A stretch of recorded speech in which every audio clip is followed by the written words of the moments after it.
Livro Herdeiros do Novo Mundo, de André Luiz Ruiz, pelo Espírito Lúcius. Capítulo 22. Conselhos e advertências. Terminada a reunião, surgiram os comentários sobre a ocorrência desagradável, tanto quanto sobre os desdobramentos que dela poderiam decorrer, em face das ameaças proferidas pelo visitante em desequilíbrio. Peixoto, ainda confuso com tudo o que a sua insistência havia causado, estava arrasado. Parecia o menino que acendeu o fósforo sem saber que estava cercado de pólvora por todos os lados. Tinha vergonha e, assim que as condições de silêncio se apresentaram, pediu publicamente desculpas ao grupo de irmãos por ter conduzido até lá uma pessoa tão despreparada. Jamais imaginara que ao seu iria reagir daquela forma. Também não sabia dizer como é que sua faculdade mediúnica havia sido utilizada daquela maneira tão clara, através da qual Gonçalves viera a atirar na face do visitante toda a sorte de revelações. Certamente, Peixoto, respondeu o dirigente da instituição, os nossos coordenadores espirituais viram na ocorrência a oportunidade de despertar o pobre e infeliz empresário para que acordasse antes que fosse tarde. Naturalmente que ninguém gosta de escutar certas coisas e assim a fuga, a revolta, a falta de equilíbrio bem demonstram quão profundamente ele foi atingido. Bem, isso também é verdade, seu Jurandir, mas o que eu não entendo é como a manifestação aconteceu justamente por meu intermédio. Eu me via fora do corpo, cercado por entidades amigas aqui mesmo nesta sala, mas não conseguia impedir que as palavras do Espírito fossem ditas. Sim, Peixoto, à medida que você fora o elo de ligação entre ao seu e a nossa reunião, estava mais vinculado aos problemas de seu amigo.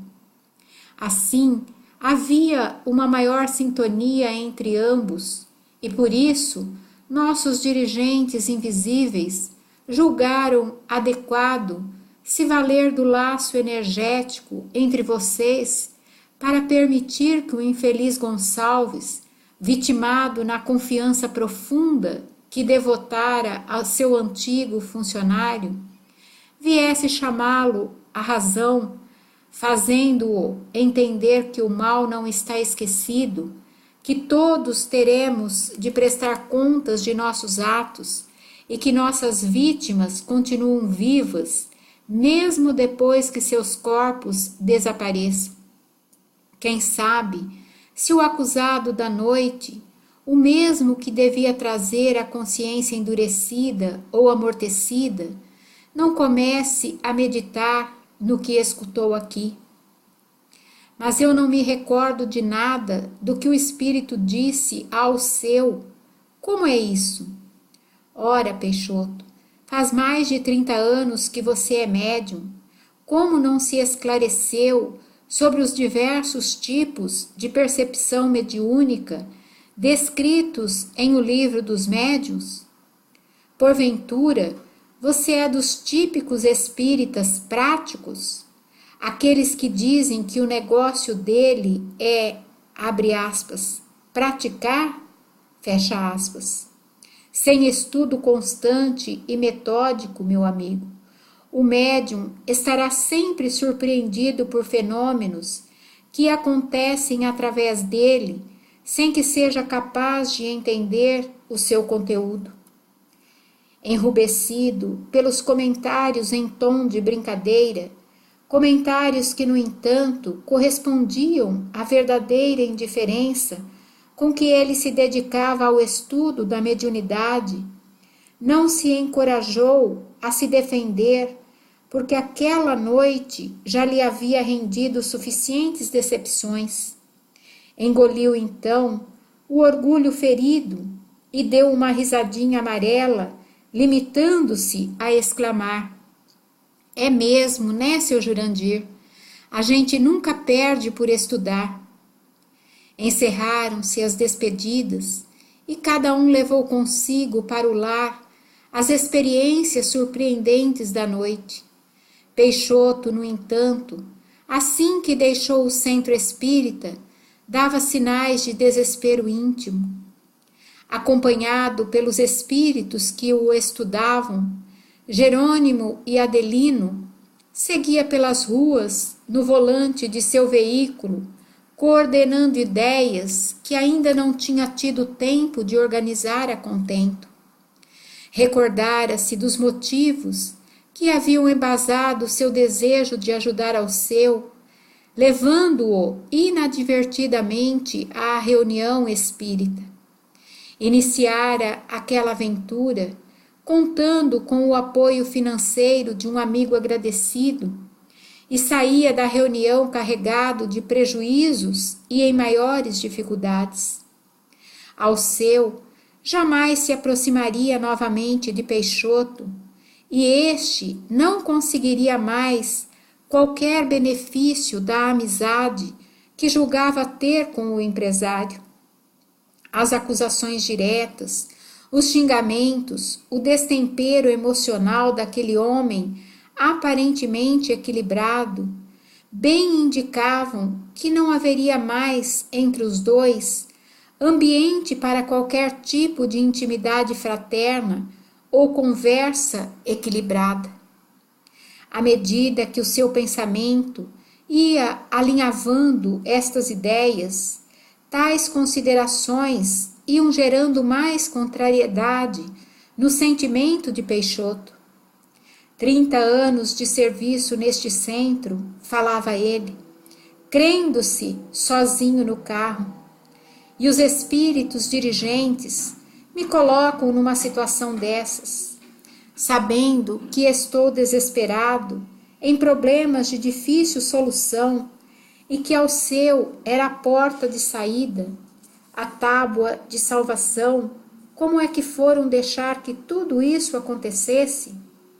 E o que é pior, justamente comigo? Poderiam ter usado a Dalva como médium, ou então a Lorena ou o Cássio.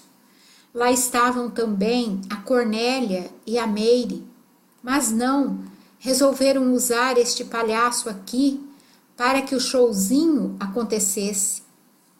E enquanto ia pensando nos fatos, somando a própria vergonha ao orgulho ferido, aos prejuízos materiais, aquela aparente humildade expressada no pedido de desculpas ao final da reunião ia se transformando em melindre explosivo, alterando o ânimo de Peixoto, que, imaturo no espírito, sintonizara-se uma vez mais com os níveis inferiores do próprio eu, considerando-se injustiçado e infeliz.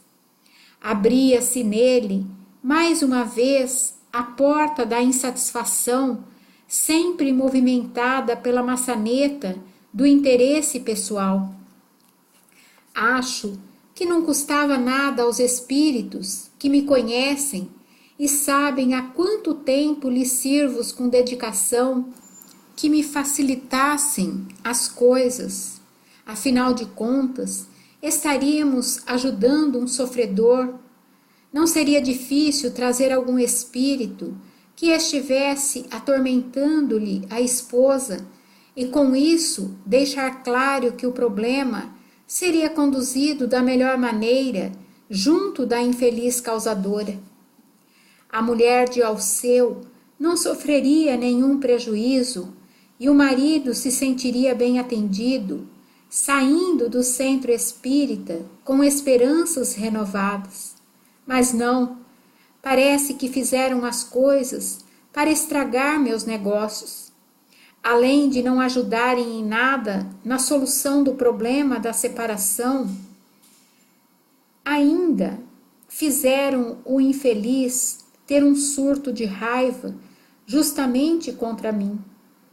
E por falar nisso, continuava pensando o desajustado médium, que mágica foi aquela em que me puseram fora do corpo, de modo que eu não conseguia controlar o que era dito pelo espírito?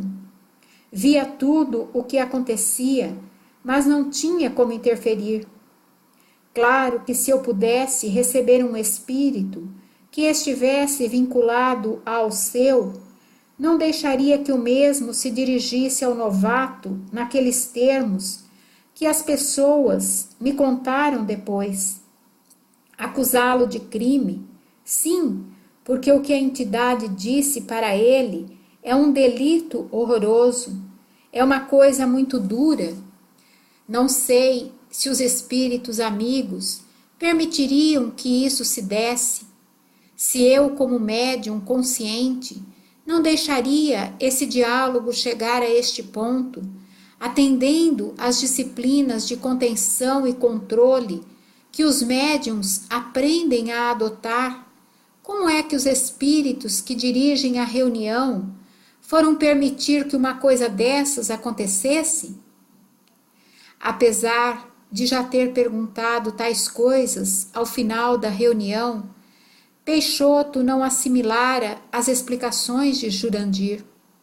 Preferia agora, ao invés de considerar as necessidades espirituais de Alceu e os problemas pessoais que estava enfrentando, problemas estes que ele próprio, como amigo e médium, só conhecia na superfície, levar seus raciocínios em outra direção. Acho que está havendo algum tipo de interferência negativa na direção dos trabalhos espirituais. Se tudo isso acontecesse desse jeito, e por falta de proteção espiritual efetiva no ambiente, só pode ser isso. Será que não estaremos sendo conduzidos por uma equipe espiritual de enganadores? Não seria mais lógico que a gente ponderasse essa hipótese, porque se os espíritos sabem que um indivíduo está tão desequilibrado, como é que permitem que ele permaneça em uma reunião dessa natureza? É verdade que eu levei o, abre aspas, cara, fecha aspas, até lá, mas primeiro fiz isso porque ele sempre me pareceu equilibrado, coisa que os espíritos amigos certamente poderiam saber não ser verdade, já que nos conhecem profundamente, usando seus meios espirituais. Mas, além de tudo isso, eu pedi ao seu Jurandir que autorizasse ou não a permanência de Alceu na reunião. Ele nos fez esperar e voltou nos dizendo que havia obtido a autorização do mundo espiritual. Continuava ele em seu monólogo interior. Ora, se o mundo espiritual deixou, como é que não impediu que tudo acontecesse? Não estará havendo aí um sério indicativo de falha na segurança ou na vigilância dentro da própria casa espírita?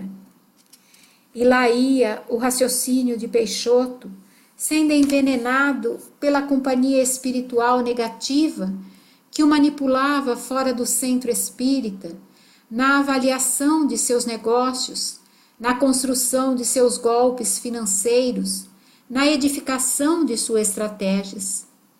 Tudo estava sendo alinhavado por tais espíritos para afastar o médium do trabalho e depois usá-lo para que se perdesse através da própria invigilância e da ausência de um estudo aprofundado de suas reações e tendências, vícios e defeitos de caráter.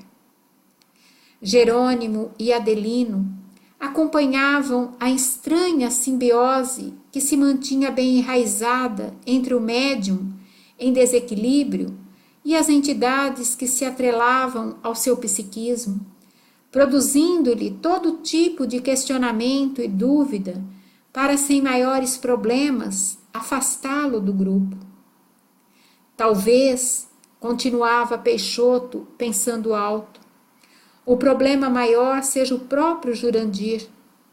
Ele que deveria ter sido o filtro adequado para impedir a permanência de Alceu, foi quem autorizou a coisa. Talvez o tivesse feito por imaginar as possibilidades financeiras do atendimento de um homem tão importante quanto rico. Ah, isso mesmo, sempre o interesse por baixo das coisas.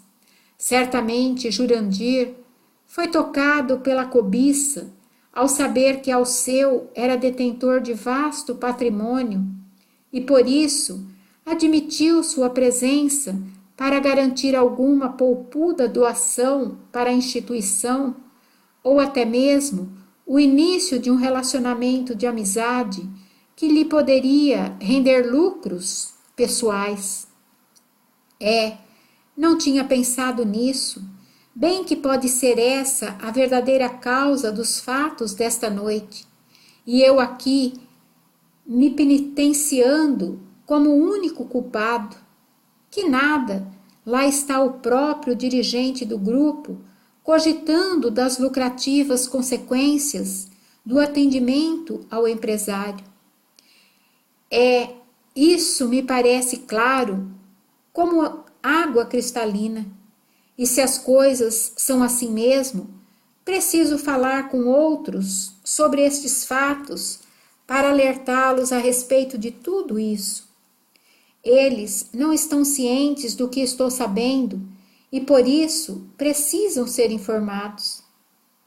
Agora, os tentáculos negativos das entidades que tramavam não apenas afastar o próprio médium do grupo, mas igualmente comprometer o trabalho espiritual que lá se realizava, usavam Peixoto como um agente da discórdia, projetando em sua mente despreparada as imagens, para que seu raciocínio pudesse ser conduzido na direção do atentado à harmonia e à confiança que modelavam os relacionamentos no interior daquele colégio fraterno de almas devotadas ao trabalho do bem. Sim, amanhã mesmo eu vou telefonar para o Cássio a fim de comentar sobre o comportamento de Jurandir. É melhor sondar primeiro o que alguns companheiros pensam de tudo isso, antes de levantar o problema aos demais. Nestes casos, os aliados são muito importantes.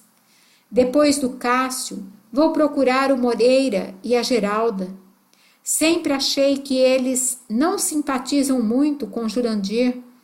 Se conseguir fazer com que pensem melhor, já seremos 4 e teremos mais força do que se fosse eu apenas. Os tentáculos escuros das entidades obsessoras encontravam um campo fácil para influenciar aquele pobre homem, despreparado para o entendimento dos deveres morais de qualquer médium sério. Seria instrumento de discórdia, imaginando estar prestando um excelente serviço de despertamento aos trabalhadores do grupo. O objetivo principal das entidades perseguidoras era produzir um desentendimento interno, através do qual gerassem um distúrbio de confiança no âmago da instituição, ferindo a atmosfera de paz e respeito, fraternidade e sinceridade que existia entre seus membros, única força capaz de solidificar a tarefa do bem no combate ao mal. Usando a ocorrência daquela noite como estopim que viria a detonar o explosivo, arquivado na mente dos mais despreparados, os agentes da treva estavam seguros de que conseguiriam comprometer o trabalho que lá se realizava. E Peixoto seria o palito de fósforo a lançar a primeira fagulha. Adelino e Jurandir, que acompanhavam incógnitos aquele colóquio, se entreolharam espantados com a perspicácia e astúcia das entidades inferiores. Assim que Peixoto chegou em sua casa, já transformado de culpado em vítima das circunstâncias, deixaram o invigilante na companhia da monstruosa entidade espiritual que a ele se acoplara na saída do centro espírita, regressando à instituição com as informações obtidas. Assim que chegaram ao local, vazio de encarnados, mas repleto de espíritos, perceberam que Bezerra de Menezes e Ribeiro dialogavam em uma área do salão de tarefas. Tão logo identificados pelas duas entidades diretoras das tarefas, foram acolhidos com o carinho costumeiro, apesar de notarem a atmosfera de preocupações que envolviam o diálogo dos dois devotados espíritos. Que bom que vocês chegaram, meus filhos. Estava agora mesmo comentando com Ribeiro as ocorrências de hoje. Sim, doutor, foram eventos fora de nossas rotinas, falou Jerônimo, desejando suavizar os comentários. Mais ou menos, meu filho. Certamente vocês já estão informados do plano trevoso de produzir um desajuste nas tarefas da casa, usando Peixoto como instrumento. A esta altura, o nosso infeliz irmãozinho já assumiu a sua posição de vítima e, manipulado pelos pensamentos inferiores a que não aprendeu a resistir, trama espalhar dúvida no coração de alguns outros médiuns invigilantes e trabalhadores da nossa intimidade, que certamente morderão a isca e, ao invés de obstarem a proliferação do bacilo da calúnia ou da desconfiança, serão oxigênio fresco, alimentando a fagulha acesa pela palavra leviana do irmão invigilante. Certamente que Peixoto usará para parecer coberto de motivos as inúmeras décadas de trabalho mediúnico, prático, que prestou nesta casa, fantasiando-se de homem bem-intencionado. Correrá os olhos nos livros de Kardec para encontrar frases que lhe sirvam a desculpa maliciosa de, abre aspas, levantar a discussão, fecha aspas, dizendo estar preservando o interesse doutrinário através da liberdade de questionar e do dever de duvidar, questionando tudo. Como sempre acontece com todos os levianos bem disfarçados, tentará criar um ambiente de seriedade e gravidade do assunto para melhor iludir os incautos. Questionará a lisura e a honradez do dirigente amigo, que ao longo de tantos anos sempre lhe prestou a solidariedade fraterna nos momentos mais difíceis de seu crescimento espiritual. Esquecerá as inúmeras visitas que Jurandir empreendera junto ao leito de parentes enfermos, em casas e hospitais, os favores da instituição para criaturas em dificuldades materiais, que foram atendidas graças à compreensão e sensibilidade da liderança de nosso irmão. Peixoto se esquecerá dos conselhos generosos e das horas consumidas por eles nos diálogos, visando a solução dos problemas familiares mais intrincados, sempre recebendo de Jurandir o conselho lúcido e fraterno, coerente e amigo. Esquecido de toda a sorte, de benefícios diretos e pessoais, para só se lembrar deste pequeno incidente, estará cavando a própria cova se assim poderíamos nos expressar. Jerônimo e Adelino se entreolharam surpresos ao constatarem que Bezerra já estava ciente de tudo o que eles haviam acabado de escutar no interior do veículo, onde Peixoto era emocionalmente manipulado e o plano ia se delineando em sua mente. Puxa, doutor, e nós aqui estávamos imaginando que iríamos contar alguma novidade a vocês. O senhor já sabe de tudo? É que estamos em sintonia constante com todos os queridos irmãos encarnados que aqui trabalham. Se as entidades inferiores precisam segui-los para não saber quem são, os seus verdadeiros amigos, que somos nós, estamos sintonizados com eles, mesmo à distância, sabendo o que pensam, o que fazem, o que pretendem. Quando os espíritas encarnados estiverem mais conscientes de todos estes fatos, diminuirão sensivelmente as leviandades de conduta que se permitem agora, somente porque, não enxergando seus tutores espirituais, imaginam que não saberemos o que estão fazendo. Entendendo que o momento permitiria maiores esclarecimentos, Ribeiro comentou sereno, mas firme. Nossos irmãos são crianças em crescimento.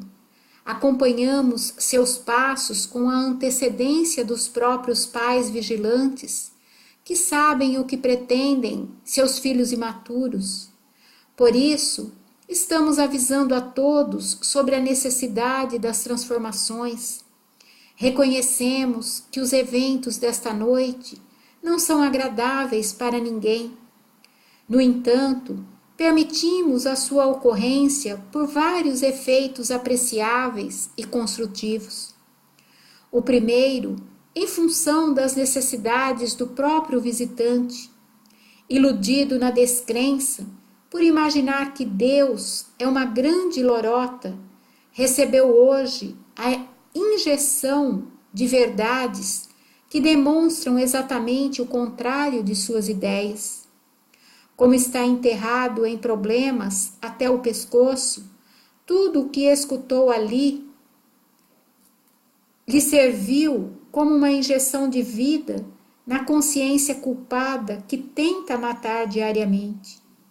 Depois de trabalhado pela horripilante hipótese de que os espíritos sabem de nossas mais secretas quedas, não lhes restará dúvida alguma diante da comunicação de Gonçalves, pobre alma surrupiada em suas esperanças e em sua própria vida. O segundo efeito benéfico foi o decorrente da decepção que o próprio Peixoto sentiu depois de todo o acontecido. Nosso invigilante irmão ainda não entendeu que a mediunidade é coisa séria e não um balcão de negócios onde o interesse pessoal comanda tudo.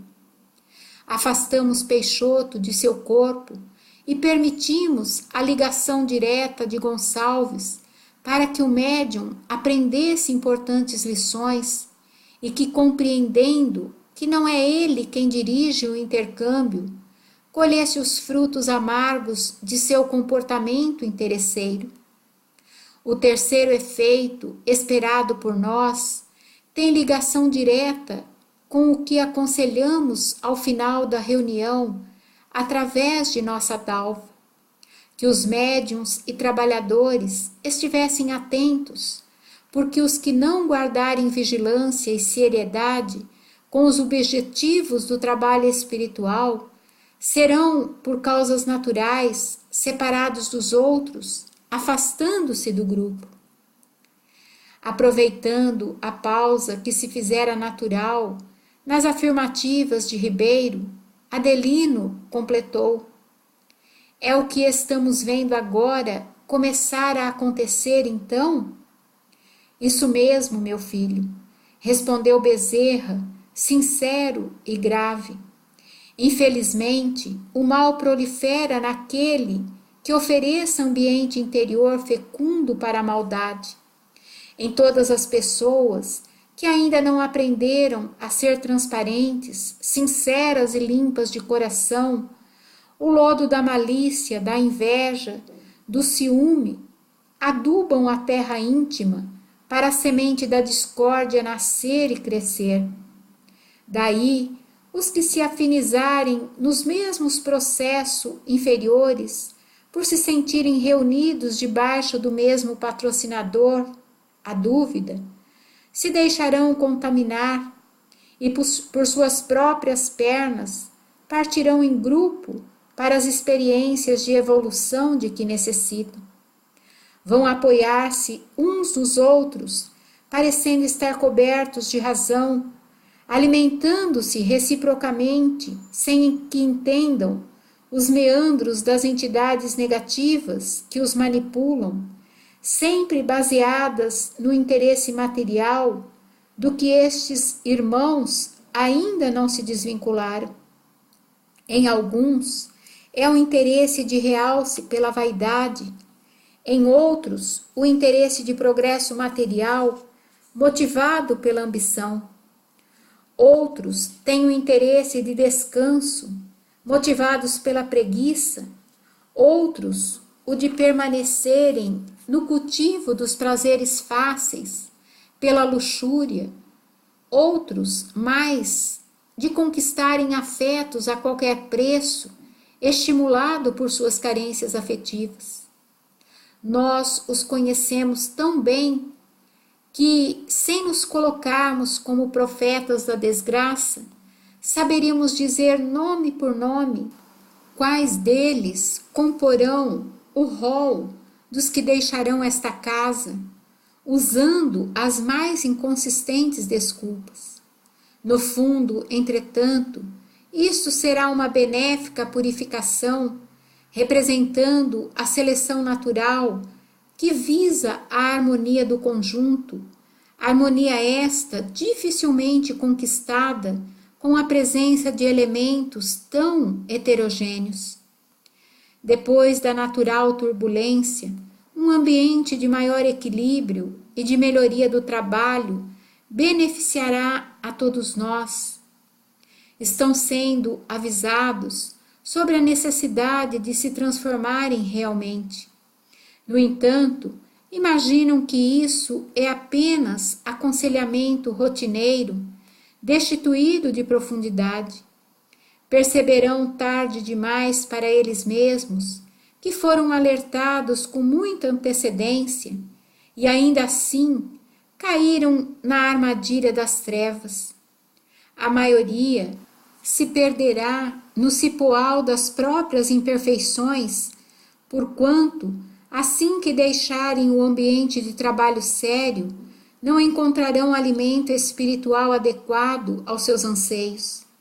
Da mesma forma, não estarão imbuídos de suficiente espírito de abnegação para lutarem contra as adversidades e se apoiarem no combate ao germe do personalismo, do exclusivismo, da ideia de superioridade que nutrem um em relação ao outro.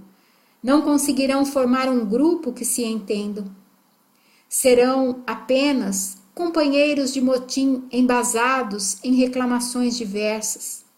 Nenhum deles dispõe ainda das qualidades essenciais para ser um bom capitão do barco, nem destreza ou competência para entender as leis da navegação. Servem muito bem para esticar as amarras, baixar as velas, para servir comida ou levantar âncoras, mas nenhum deles detém experiência ou a competência espiritual para assumir o comando do navio. Então, o que se vai ver é o grupo dos amotinados abandonar o navio e no barquinho do individualismo, onde transporta o seu grande cabedal de orgulho, moverem os remos, cada um por sua conta, desejando chegar ao paraíso, mas não sabendo como fazê-lo. Vão navegar dessa forma até que se cansem e que padeçam sob o sol escaldante e a sede inclemente, não conseguindo chegar a lugar algum, restando por fim o arrependimento por terem sido tão tolos a ponto de abandonarem a nau que os protegia e transportava. Quando isso ocorrer em suas vidas, o peso do desencanto e do orgulho que carregam no barco da personalidade será o obstáculo maior para que aceitem voltar ao navio que abandonaram.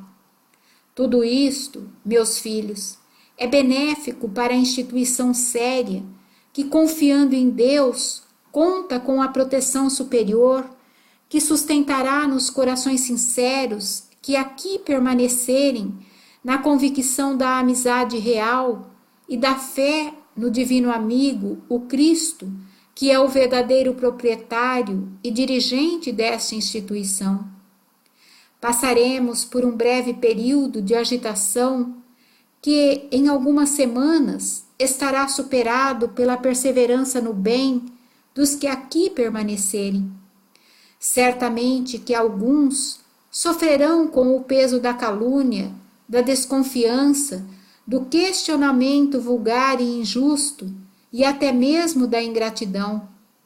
No entanto, os verdadeiros trabalhadores do Senhor não estão aqui à cata de lisonjas, homenagens, compreensão ou apoio.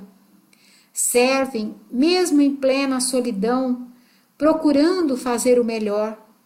Entregam toda a sua defesa ao Pai, que tudo sabe, continuando a trabalhar mesmo sob a saraivada de acusações e mentiras. Esse é o pedaço amargo dos que estão na responsabilidade. Pela forma como se conduzirem aos ataques, demonstrarão se estão ou não preparados para enfrentar os desafios da liderança. Só serão dignos da confiança superior se não se abaterem ou desanimarem à frente das tarefas do comando, nem desertarem das responsabilidades ante o bem a ser feito. E observando a atenção dos que o escutavam, arrematou Bezerra. Todos estão sendo testados neste momento de crescimento. Peixoto, os médiuns, trabalhadores e o próprio Jurandir passam pela prova. Os que perseverarem no ideal sincero, no entanto, estarão protegidos.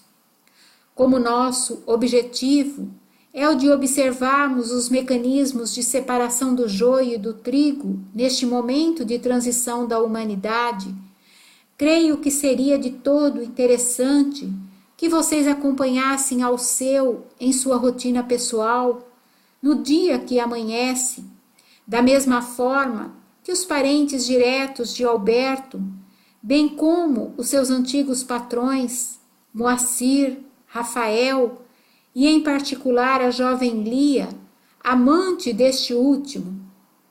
Das atitudes que adotaram, entenderemos a lógica superior que sabe avaliar em cada filho qual a sua efetiva condição espiritual, estampada nas próprias reações ante aos desafios que se lhes apresentem.